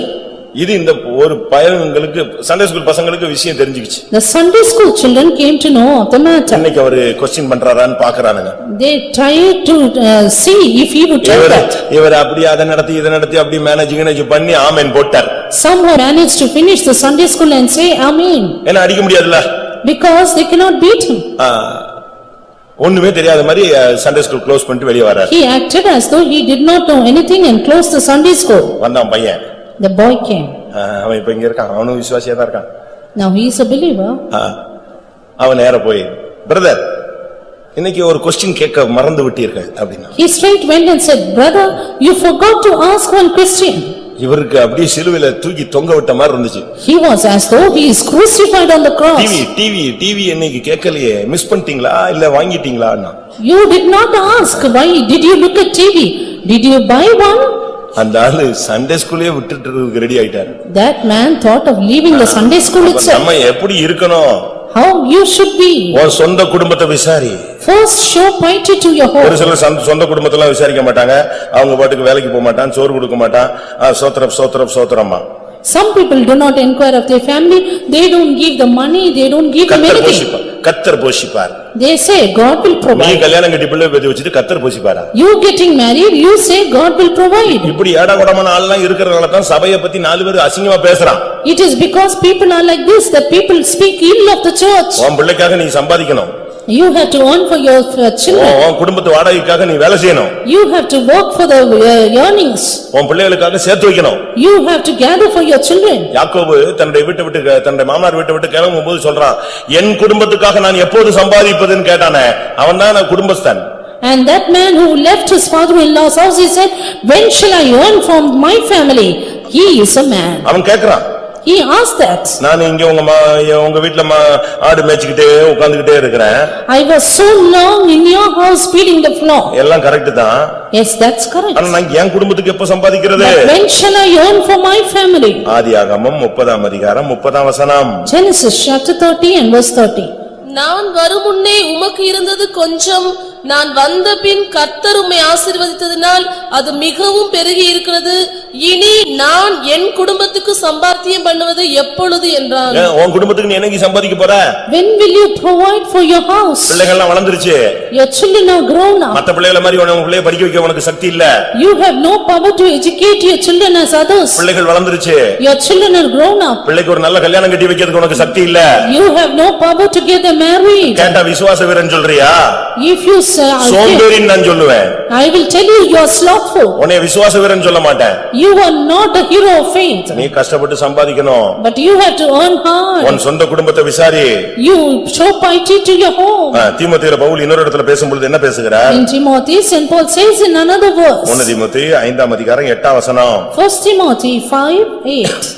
ஒருவன் தன் சொந்த ஜனங்களையும் விசேஷமாக தன் வீட்டாரையும் விசாரியாமற் போனால் அவன் விசுவாசத்தை மறுதலித்தவனும் அவிசுவாசியிலும் கெட்டவனுமாயிருப்பான். சொந்த ஜனங்களை விசேஷமா தாம் மனைவி பிள்ளைங்க புருஷனை விசாரிச்சு சரியா நடத்தலன்னா அவன் அவிசுவாசியிலும் கெட்டவன். He that shall not provide especially for his own wife and husband and children, he is greater than an அவன் infidel. விசுவாசத்தை மறுதலித்தவன். He has denied the faith. சும்மா பைபிளை தெரியாம என்னத்தையாவது பேசிக்கிட்டு நான் பரலோகத்துக்கு போறேன்னு சொல்லாத. Without knowing the Bible, don't tell I will go to heaven. எல்லாரும் கண்களை மூடுவோம். Let us all close our eyes. முதலாவது நாம் செய்ய வேண்டியதை செஞ்சிட்டு செகண்ட் ஸ்டெப்புக்கு நம்ம போகலாம். Do the things that we have to do primarily and then go to the first second step step. நீ தேவனுடைய ராஜ்யத்தை தேடு. First seek the kingdom of இந்த God. உலகத்துக்குரியதெல்லாம் கர்த்தர் உனக்கு நிறைவா கிருபையாய் தருவார். Then God will to the fullness grant everything of this உன் world. குடும்பத்துல இருக்கிறதான களைகளை உனக்குள்ள இருக்கிற களைகளை புடுங்கு. First gather up the tares which are within you. உன் ஜீவியம் நல்ல பிரகாசமாய் மாறட்டும். Then your life will shine. எப்பொழுதும் கர்த்தரை துதிச்சுக்கிட்டே இரு. All the time keep praising நீ ஒரு God. தூப பீடமாய் மாறுவாயாக. You should become an incense altar. கர்த்தர் உன்னை கொண்டு பெரிய காரியங்களை செய்ய ஆயத்தமாய் இருக்கிறார். And the Lord is ready to do great things through you. எப்பொழுதும் மத்தவங்களை மதிச்சு பழகு. Always try to honor எல்லாரும் another. வாழ்த்துதல் சொல்லு. Always greet உன்னோட others. சின்னவங்களோ பெரியவங்களோ அவங்கள கனம் பண்ணு. Big or small, honor them. நீ கனம் பண்ணா கர்த்தர் உன்னை கனம் பண்ணுவார். If you honor them, God will நீ honor கனம் you. பண்ணா கர்த்தர் உன்னை மேன்மையாக வைப்பார். If you honor them, God will keep நீ you கனம் பண்ணா above. உன்னை தலையாக மாற்றுவார். If you honor them, God will keep you as the தேவன் head. உன்னை உயர்த்தும்படியாக நீ எல்லாரையும் கனம் பண்ணு, வாழ்த்துதல் சொல்லு. Then God may exalt you, greet and honor others. உபதேசத்துல ரொம்ப கவனமாயிரு. Be careful in the doctrine. யாராவது வந்து உபதேசத்தை குழப்பனா நீ என்கிட்ட வந்துரு. If anyone is confusing the doctrine, come to me. உபதேசத்தின் வெளிச்சத்தை நீ பெற்றுக்கொள். Get the light of the doctrine. உட்புறத்தை சுத்தமாக்கு. First cleanse உன்னுடைய within. இருதயத்தை சரிப்படுத்து. தேவனை தரிசிக்க வேண்டிய ஒரு ஆளு. Rectify your heart because you ought to see God. இருதயம் சுத்தமானால் தான் தேவனை தரிசிக்க முடியும். Those pure in heart only shall see பெந்தேகோஸ்துல God. ஊழியம் செஞ்சதனாலயோ விசுவாசியாக இருந்ததனாலயோ தேவனை தரிசிக்க முடியாது. Just because you are in Pentecost, you cannot see God. இருதயத்தில் சுத்தமுள்ளவர்கள் பாக்கியவான்கள், அவர்கள் தேவனை தரிசிப்பார்கள். Blessed are the pure in heart, for they shall see God. உனக்குன்னு உலகத்துல ஒரு குடும்பத்தை வச்சிருக்கிறாரு. God has kept a house for you. இந்த குடும்பத்தை நீ எப்படி நடத்துற? How are you leading your house? இந்த குடும்பத்துக்காக ஜெபிக்கிறியா? Are you praying for இந்த them? குடும்பத்துக்காக ஸ்தோத்திரம் பண்றியா? Are you praising for இந்த them? குடும்பத்துக்காக நீ முன்மாதிரியா இருக்கியா? Are you an example to இந்த them? குடும்பத்துக்காக நீ உபவாசம் எடுக்கிறியா? Are you fasting for இந்த them? குடும்பத்துக்காக நீ பிரயாசப்படுறியா? Are you striving for உன் them? பிள்ளைகளுடைய பின்மாற்றத்துக்காக அழுகிறாயா? Are you weeping for the backsliding உனக்காக of உன் the children? பிள்ளைகளுக்காக அழு என்று இயேசு சொன்னாரே, அதை ஒரு நாளாவது செய்திருப்பாயா? Jesus said, weep for you and for your children. Do you do it at least a அந்த day? பிள்ளைகளுக்காக நீ என்னத்தை சம்பாதித்திருக்கிறாய்? What have you earned for your children? மற்ற பிள்ளைகளுடைய வருங்காலத்தை அவன் நல்ல விதத்தில் அமைக்க உலக மனுஷனுக்கு அறிவு இருக்கும் பொழுது உனக்கு எங்கே போய்விட்டது? When the worldly man has the knowledge to look after the future of their children, where is your knowledge எல்லாரும் gone? கண்களை மூடுங்க. Close your eyes. சில நிமிடங்கள் முழங்கால் படியிடுவோம். Few minutes on knees. கர்த்தர் நம்முடைய மத்தியில் இருக்கிறார். God is in our midst. மகனே, முதலாவது செய்ய வேண்டியது நீ செய். Son, first do what you ought to do. நானும் உனக்காக முதலாவது செய்ய வேண்டிய சில காரியங்களை செய்ய போகிறேன். Then I am going to do certain things which I should do. நீ முதலாவது நீ செய்ய வேண்டியதை செய். நானும் உடனே முதலாவது உனக்கு செய்ய வேண்டியதை இவைகள் எல்லாவற்றையும் நான் உனக்கு கூட்டி கொடுப்பேன். First you do what thing you ought to, then I will add all these things to தேவனுடைய you. வார்த்தையை விசுவாசிக்கிறவங்க கண்களை மூடி முழங்கால் படியிட்டு கர்த்தரை துதியுங்கள். Those who believe in the kingdom of God, close your eyes and praise God. உனக்கு எதை பத்தி நீ கவலைப்படாத. Don't be worried about anything. கர்த்தர் உனக்கு ஒவ்வொரு இன்ச்சா அழகா பார்த்து பார்த்து செய்வாரு. God will beautifully do to you everything you want. உனக்கு வீடு தேவைன்னா நிச்சயம் தருவாரு. You need a house surely. உன்னை கனம் பண்றதுல உலக மனுஷனை விட ஒரு தகப்பன் ரொம்ப கனம் பண்ணுவாரு. But your father, you will honor you much than the worldly people. ஆனா அவர் சொல்ற வார்த்தை என்ன? But what is the word he நீ says? என்னை கனம் பண்ணுகிறவனை நான் கனம் பண்ணுவேன். Him that honoreth me will I